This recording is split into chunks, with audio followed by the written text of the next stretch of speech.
So I guess to start with, Ken, in this case, which came first, the filmmaker or the subject? What was the initial hook for you? Christopher Nolan contacted me and said he'd like to come and talk to me about a project, and so he flew to London and saw a production of Shakespeare's The Winter's Tale, which we were doing in the West End. And the next morning I met him, and he was absolutely brilliant in his analysis of the play and the experience of the play. So it was fascinating to hear that go. I thought it was a great treat to have a kind of workshop on the sort of dramaturgy behind The Winter's Tale from a really passionate and intellectual outsider. But anyway, so that took up half the morning, and then the other half of the morning he said, "Look, I've written this film called Dunkirk, and there's a part in it I'd like you to play." And he took me through what he intended, and but the truth is, as it were, he got me at hello. So it was the filmmaker. So who is Commander Bolton? What's going on with him? Commander Bolton is a naval commander in this film in charge of the safe evacuation of men from the Mole, the long breakwater that stretches into the ocean at Dunkirk, and we were able to film there and to try and recreate some of the challenges that were mounting this operation in that particular part of it, which was to get as many of those 340,000 men off the beach as possible. So he dealt with being bombed and with the difficulty of the tidal system, which meant big boats couldn't get in easily for half of the time, and was constantly under pressure, both in terms of actual enemy attack and stress and lack of sleep across the days of the operation. And he's based on a number of real individuals whom Chris Nolan had researched, and he becomes a sort of a representative of what was happening at sea. I now know from you that Nolan is a great drama critic, but the other thing I know, having heard him say it many times in the last 2 days, is how he likes to shoot things for real. So yes. You really were on the Mole. Yes, and you're not against green screen, and presumably that's got to add a flavour and a context to it for you. Yes, I think that across any shooting day you just have the real sense of how, particularly by the ocean, the temperature, the wind, the weather in general varies enormously and dramatically. So suddenly you're in a rainstorm, suddenly there's bright sunshine, everything makes a difference. Everything made all the variables in that rescue operation always challenging to deal with. So you being there in the here and now, and as Chris famously doesn't like to sit down, and nobody else does, and you get there's an energy, tremendous energy and natural quality around the set. For this picture, that's my one experience of working with Chris, which was, it continually kept you, as the film does, in the situation. One of the things the film shows very well is how young most of the people were involved. But of course, Bolton is an older character. What's Bolton's perspective on the whole event? You get the sense with characters that, like the Bolton or Mark Rylance's character, that these are people who've probably been through the previous Great War, the war to end all wars, and I think that they are, in a way, they represent a certain kind of paternal solidity, a certainty that generation who know what it's like will either come for you or they will stay here and be by your side while they see what they have been through before. And whilst they also understand, having been through warfare themselves, the fragility of it and the necessity of helping and trying to get people home. So in a way, Bolton's job is simply to be there and be a beacon, be an example, be someone not panicking, being a human example and a quiet, organized, logical coordinator in the midst of all of that chaos. But of course, what's interesting is that he's also a human being, and he also gets scared, and he also really feels this responsibility to this group of 400,000, mainly English but also French soldiers, and so he becomes a sort of a barometer, if you like, for the what's going on outside. And we see a lot of that played off James Darcy representing the army. Is there a tension, an army-navy tension there, or are they all working together? I think both. They have to work together, and there is a tension. There is a certain sense that their way is the best way.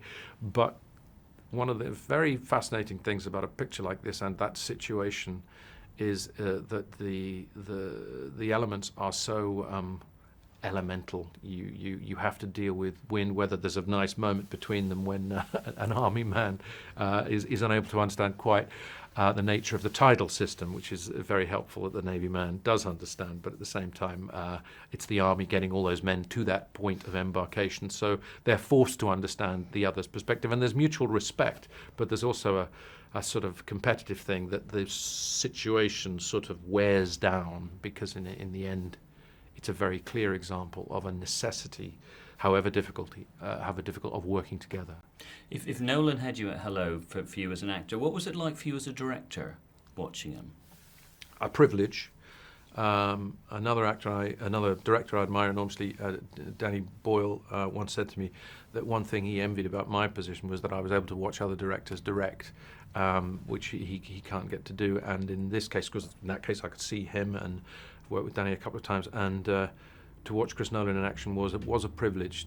But also to have met him, that initial contact, to feel the passion behind it. He's such an interesting figure for his parallel capacity, and I think both things are meeting in his work. There's always been a sort of, at least to this outside observer, tremendous intellect, amazing sort of mathematical scientific brain, and with this project it felt as though it was coming to a sort of, to the other frontal lobe, as it were, and all this sort of passion and sort of wildness and pure feeling were being expressed. Something, to get back to the initial conversation when we were talking about Shakespeare, he was talking in his own life about with his children getting older, the value of life, the fragility of life was very, the value of time was really key to him, and he saw Dunkirk as a way in which that was all wrapped up. Time was so precious, both to get them off the beaches and in those young lives to be saved, and so to see him work that out against our own, very trivial by contrast set of challenging circumstances, big movie group, thousands of extras, the beach, the weather, everything changes, real ship traffic going on, to see him do all that with that laser clarity and vision, and basically this marriage of head and heart, which seemed to represent where he was going with this film, was really very, very impressive. And most impressive was that he seemed to have time for everyone. He didn't need to be Father Christmas, as it were, about it, but he just is able, rather like footballers, when they talk about footballers who can create, they sort of operate in a different time element, they slow things down, they make other people have to run around. Somehow Chris could, whilst the machine is relentlessly moving forward, questions being asked, what do we need, where's the camera, somehow he could give that instruction and still talk to that actor, be it someone with no lines or someone with one line or somebody famous or somebody who lives in Dunkirk or whoever, whatever, that capacity to sort of poetically multitask was very impressive. It struck me watching it. I was thinking back to, you and Henry V, and there is something very British, and as Chris is on record as wanting to make this British story. There's something sort of, patriotic's the wrong word, but Dunkirk is now deep in our psyche. Did you guys feel that and that responsibility? The name and what we associate with it, which is some attitude that suggests that you need never give up, that somehow there is a larger sort of community, spirit, movement, whatever it is, that can help, will support, very modestly expressed, but with great beauty. I think that idea of the Dunkirk spirit has somehow been in our consciousness, at least in mine growing up. This film, I think, really roots it down into a sort of sensibility that is pro-human, pro-life, pro-peace, pro-no fuss. It's for a spectacular sort of all kind of effects blazing movie about something incredibly powerful, it is a very modest film.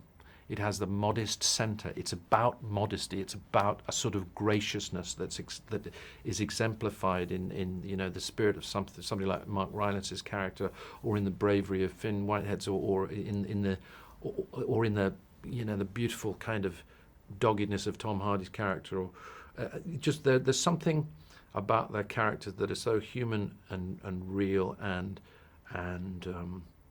unshowy, that is at least an image of a certain kind of Britishness and Dunkirkness that I think is particular to a story like this and a picture like this. And for me, it's a quite extraordinary combination of a spectacle about something in the centre which is very quiet and still.